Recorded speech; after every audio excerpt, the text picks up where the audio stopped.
자, 제가 오늘은 적법한 법 테두리 안에서 올바르게 증여를 하면서 또 절세까지도 할 수 있는 기법, 그러한 요령 한 6가지를 압축시켜서 제가 설명을 드리고요. 또한 한 4가지 정도 이렇게 증여를 할 때 우리가 놓치기 쉬운 것들 한 4가지 정도 요약을 해서 말씀을 좀 드리도록 하겠습니다. 그럼 먼저 증여에 대해서 좀 알아보겠습니다. 자, 기본적으로 증여라고 하는 것은 무상거래입니다. 내가 증여를 하겠다. 그 증여를 받는 사람의 어떤 의사표시로서 계약이 성립되는 이런 무상거래인데, 통상 우리 같은 경우는 자제분이 부모님 주는 것보다도 부모님의 재산을 자식한테 넘겨주는 하나의 부의 상속수단 개념이 되겠습니다. 그래서 우리가 증여와 상속이 다른 것은 부모님이 살아계셨을 때 하는 게 증여고, 돌아가셨을 때 일어나는 행위가 상속이 되겠습니다. 자, 증여세의 납부 의무자는 기본적으로 증여를 받는 수중자가 증여세를 납부해야 될 의무가 있습니다. 자, 따라서 우리가 수중자가 증여세를 납부할 그런 경제적인 능력이 안 된다면은 그 증여세까지도 같이 증여 가액에 포함될 수밖에 없겠습니다. 자, 그다음에 모든 과세는 수중자별 또 증여자별, 즉 철두철미하게 인별로 과세가 된다는 겁니다. 인별로 과세 및 인별로 재산 공제가 시행이 되고 있다는 거죠. 자, 그다음에 수중자별로 즉 받는 사람, 증여를 받는 사람 위주로 10년 단위로 합산이 된다는 거, 10년 단위로 합산이 된다는 거 반드시 꼭 알아두실 필요가 있겠습니다. 자, 그다음에 기본적으로 증여세율은 상속세율처럼 세율이 굉장히 높습니다. 그래서 구간별로 10%부터 50%까지 구간별로 세율이 굉장히 높습니다. 예를 들어서 30억이 초과되게 되면은 50% 세율입니다. 그렇기 때문에 굉장히 세율이 높다. 세율이 높다는 것은 뭘 의미해요? 내야 될 세금 금액이 굉장히 덩치가 커진다는 거죠. 그렇기 때문에 무턱대고 증여를 하다가는 세금으로 반절 정도가 나갈 수 있는 그런 결과를 초래할 수가 있겠습니다. 자, 그래서 제가 아까도 말씀드렸듯이 이런 증여라고 하는 게 부의 상속수단이 되고 있어요. 말 그대로 상속수단이지만은 그 법에서 정해진 테두리 안에서만 한다면은 괜찮지만은 테두리 안에서 하더라도 어떤 도덕적인 비난이 존재하고 있는 게 사실입니다. 자, 그렇기 때문에 철두철미하게 이런 비난이 있음에도 불구하고 더 적법한 테두리 안에서 할 수 있도록 해야 되면서, 그러면서 이걸 적절하게 절세 수단으로 이용하실 줄 알아야 되겠습니다. 자, 그렇다면 이번에는 증여를 통해서 우리가 부동산 재테크를 할 수 있는 그런 6가지 유형을 좀 말씀드릴게요. 첫 번째는 증여는 타이밍이 굉장히 중요합니다. 타이밍이 굉장히 중요하다. 자, 한 3가지 예를 들어보겠습니다. 자, 증여는 빠르면 빠를수록 좋다.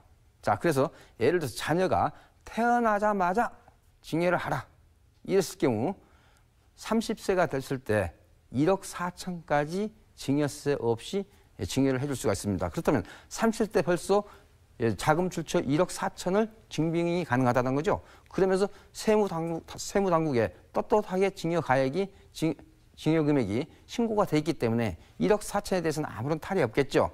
즉, 예를 들어 첫 번째 태어나자마자 2천만 원, 그 다음에 10년 후에 2천만 원, 그 다음에 또 10년 후에 5천만 원, 10년 후에 5천만 원 하게 되면 1억 4천이라는 숫자가 나온다는 걸 아시겠죠? 자, 두 번째 사례 보겠습니다. 자, 10년마다 계속 반복 증여하라는 겁니다. 왜? 10년 주기로 합산이 되기 때문에 증여 금액이. 자, 그러면서 아까도 말씀드렸죠. 증여자별이나 수중자별로 이게 계속 분산해서 증여를 하라는 겁니다. 10년 주기로.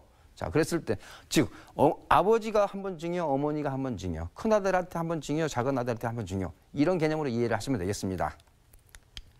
자, 그 다음에 부동산 자산 가치가 폭락했다. 예를 들어서 우리가 제2의 IMF가 왔다고 가정을 해보세요. 아마 부동산 자산 가치가 상당 부분 폭락을 할 겁니다. 그런 시기에는 보유 가치가 있다고 판단되는 부동산이라고 한다면 처분할 게 아니라 과감하게 증여를 해야 된다는 거죠. 그래서 빠르면 빠를수록 좋고요. 10년 단위로 반복 증여하고 이런 부동산 자산 가치가 폭락 시기를 잘 활용하는 게 타이밍이 중요하다는 것을 제가 강조드리는 겁니다.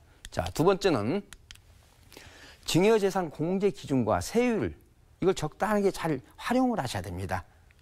자, 첫 번째 징여재산 공제입니다. 자, 부부간에는 6억까지 말 그대로 징여세가 없다는 거고요. 부모가 자녀, 자녀가 부모 이런 경우는 5천만 원까지 없다. 물론 미성년인 경우에는 2천만 원입니다. 자, 친족 간에는 이제 1천만 원입니다. 그렇지만 주로 부모와 자녀, 부부간에 주로 이루어지는 게 이제 하나의 징여가 되겠습니다. 자, 따라서 부부간의 징여가 가장 높다는 점을 반드시 우리가 기억을 하시고 이 부분을 잘 활용을 하셔야 된다는 거고요. 자, 그다음에 세율입니다. 징여세율이 높은데 구간별로 세율이 다르다는 거.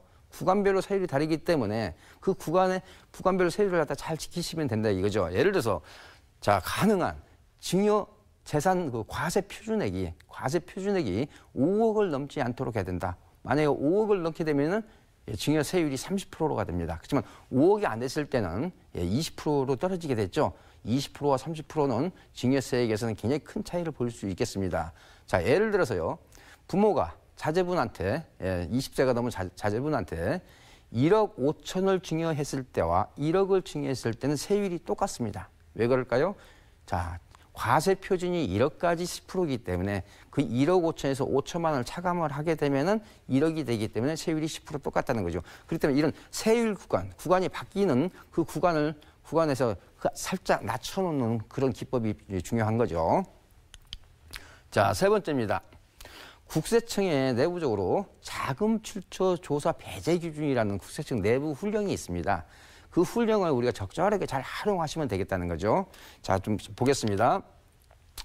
자, 기본적으로 30세 미만 같으면 총액 한도 1억.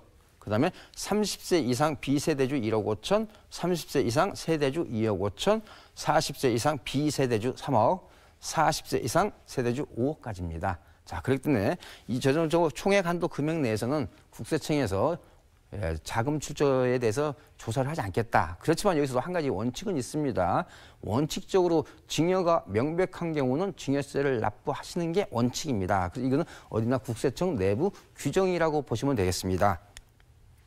자, 자금 출처 조사 시에는 기본적으로 80%에 대해서는 최소 80% 이상에 대해서는 소명을 하셔야 됩니다. 그렇기 때문에 만약에 뭔가 좀 이런 자금 출처 조사가 나올 그런 기미가 있다면 반드시 그런 출처 조사를 하기 위해서 관련된 입증 서류를 미리미리 준비해 놓으시는 것도 현명하다고 볼 수가 있겠습니다. 자, 네 번째입니다. 아까도 제가 이렇게 말씀드렸어요. 부부간의 징여 금액이 6억으로서 가장 큰 금액을 차지하고 있다.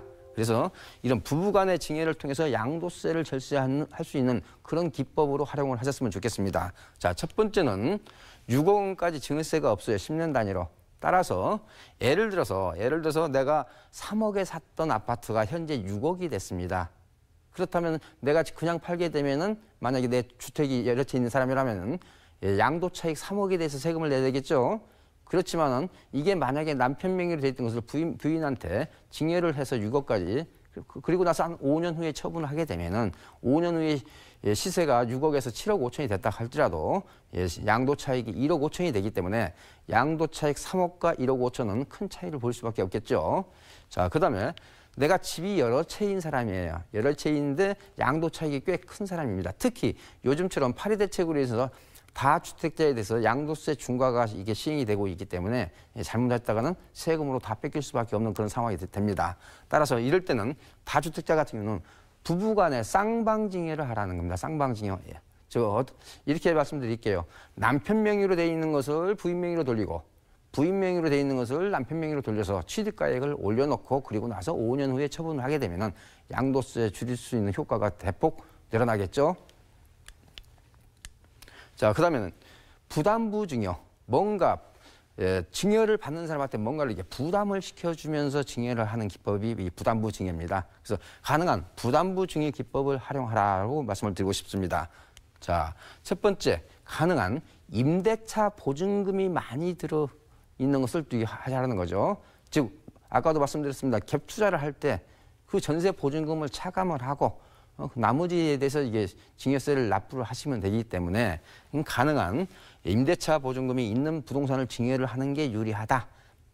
만약에 현재 월세가 들어있다면 그걸 전세로 전환을 하고 증여를 하라. 그런 얘기가 되겠습니다. 그래서 갭투자 전략과 병행을 한다면 효과적이 될 수 있을 것 같고요. 그다음에는 만약에 그냥 대출이 없는 부동산보다는 대출을 일부러 실행을 해서 먼저 예를 들어서 아버님께서 아버님 명의로 돼 있다면 아버님 명의로 먼저 대출 받고 나서 그리고 나서 자제분한테 증여를 하는 거. 그러면서 그 대출금을 부담부 증여로 이게 할 수 있는 거죠. 자, 이랬을 때 먼저 이럴 경우에는 차익형 부동산보다는 임대 수익형 부동산이 상대적으로 유리하다는 거고요. 특히 지금 8.12 부동산 대책으로 인해서 대출 규제가 있기 때문에 이런 경우도 좀 주의할 점이 있습니다. 내가 이 증여를 받는 자제분이 소득 증빙이 가능해서 대출 승계가 되는지는 선 체크가 필요하겠습니다. 또한 이런 대출 상환 능력이 없는 그런 사람이라면 인정이 되지 않는다는 것도 좀 참고로 알아두시고요. 자, 6번째입니다. 우리가 기준시가나 공시지가 기준으로 내가 증여 가액을 신고할 때가 유리할 수가 있다는 겁니다. 자, 그렇지만 여기서 원칙적인 것은 시세대로 우리가 증여를 신고하는 게 원칙입니다만은 시세가 잘 증빙되지 않은 토지라든지 큰 빌딩이라든지 이런 것들은 이제 보통 기준시가로 많이 합니다. 그렇기 때문에 기준시가로 신고할 때가 유리할 수 있다는 거지 제가 100% 유리하다는 건 아닙니다. 자, 먼저 이렇게 기준시가로 할 때는 증여세의 증여세 절세분과 내가 나중에 매도를 할 때 내는 양도세 증액분하고의 어떤 그 비교 분석이 먼저 좀 필요하겠습니다.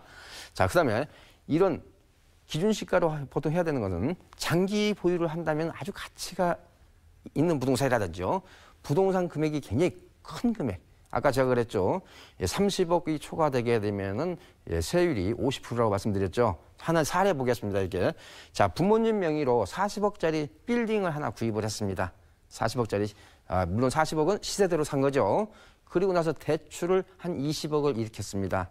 자, 그리고 나서 그 빌딩의 기준시가가 20억이라면은 자제분한테 20억으로 기준시가로 이렇게 증여를 하게 됩니다. 그렇다면 증여세가 없겠죠. 물론 증여를 받는 자제분께서는 취득세는 납부는 해야 되겠지만요.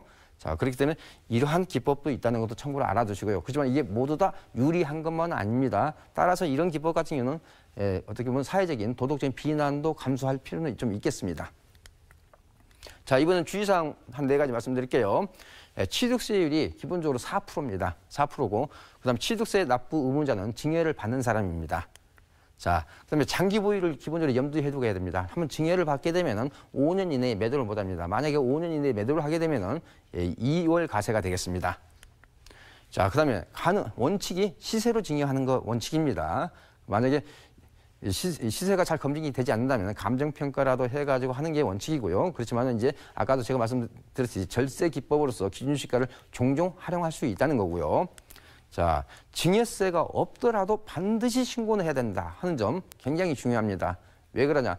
자, 부부간의 증여 6억까지 없다고 해가지고 증여세 신고를 하지 않았다고 가정을 해봐요. 그러면 자동적으로 이게 기준시가로 되기 때문에 그때 시세가 5억이었는데 내 취득가액이 3억 5천이었다면 나중에 양도세가 많아지겠죠. 그렇기 때문에 증여세가 없더라도 반드시 신고는 해야 된다 하는 점 제가 강조드리면서요. 제가 오늘은 증여세에 대해서 말씀드렸고요. 다음 주에는 우리 시청자들도 또 이 상속세 줄이는 방법도 궁금하실 것 같아요. 그래서 제가 다음 주에는 또 상속세 절세 방법에 대해서 말씀 좀 드리도록 하겠습니다.